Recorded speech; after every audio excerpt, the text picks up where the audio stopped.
This is Valley News Live at noon. We begin with new information this afternoon. 3 people are facing charges in the disappearance of a stuffed, stolen giraffe from West Acres Mall. Legacy Toys inside the mall says Gary the giraffe is recovering after a wild weekend where he was spotted all around town. 3 people were caught on this video stealing the large stuffed animal Saturday. Fargo police say the giraffe is valued at $1,200, which would classify this theft as a felony. Several people reported seeing the giraffe in various places around town, including Office Max, Old Navy, Kohl's, and Poncheros. Breaking news just into our newsroom. Drugs, cash, and ammunition were all seized in what authorities are calling the largest fentanyl bust in Clay County. Investigators received information about people traveling to Minneapolis to pick up drugs and then distribute them here in the valley. This morning, several agencies worked together to conduct 2 traffic stops on I-94. In both cases, the vehicles took off. Officers were eventually able to stop the suspects and seized more than 1,000 suspected fentanyl pills and approximately 20 grams of meth. The estimated street value is $37,000. Ammunition was located and one of the vehicles was found to be stolen. 3 people were arrested and are facing several felony drug charges. A new conference is happening at 2 this afternoon. We will be there to bring you the latest information, and you can watch it live on our website, valleynewslive.com. Turning our attention to the weather, the sun is shining and the temps are rising slightly, but the flood fight is continuing for some. Let's go to Summer Schnellbach with the first look at some area river levels. Summer? Thank you so much, JC.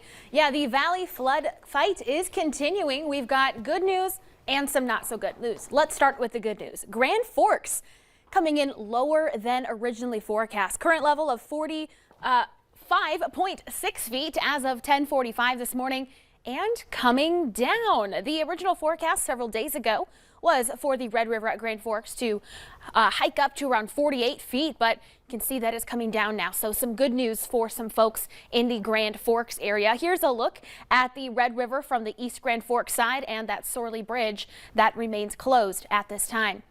Not so good news is farther upstream in the Northern Valley, or downstream, I should say. The Red River at Oslo continuing to rise 34.84 feet as of last night. That was the last update and is expected to continue to rise into major flood stage, again just shy of that record. The Red River at Pembina now in moderate flood stage at 45.07 feet and is expected to continue to go up into major flood stage. We've got more rain on the way for this weekend, some heavy rain potential. So we have those first alert weather days for Friday and Saturday, the 2 days that the heaviest rain is expected. So JC, coming up here in just a little bit, we'll go through what that might mean for area river levels if we get widespread heavy rain amounts. And of course, we'll take a look at the rest of our sunny Wednesday. Thank you, Summer. Lots to look out for. During each of the 2 historic blizzards that slammed North Dakota this month, energy companies relied heavily on their employees to keep the state running. During the blizzard that started on April 12th, Basin Electric employees slept at the office on cots. Now this weekend they received 23,000 calls. That's more than 7 times the average of 3,000 calls they normally receive over a 3-day time period.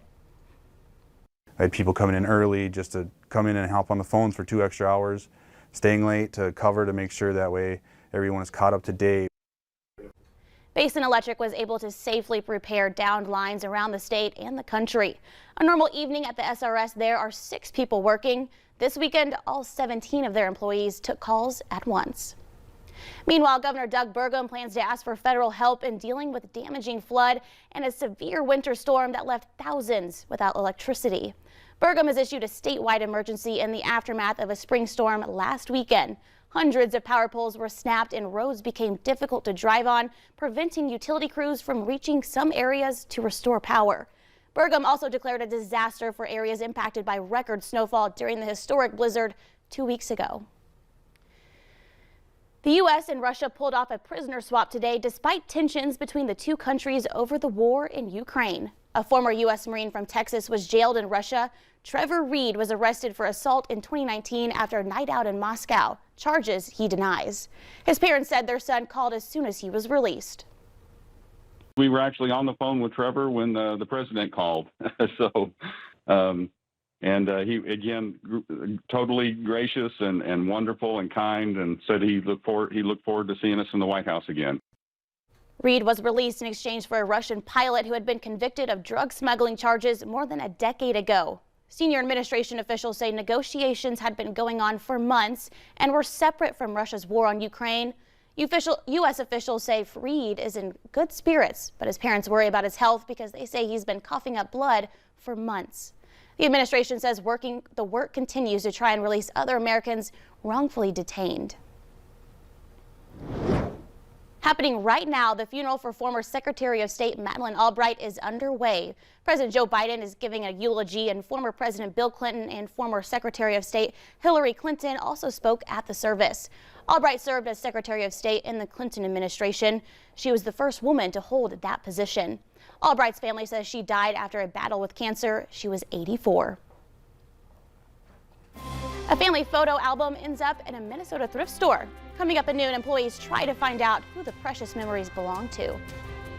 But next, we're enjoying a slight warm up for now, but Summer Snowblock is tracking a weekend system that will bring more rain to the valley.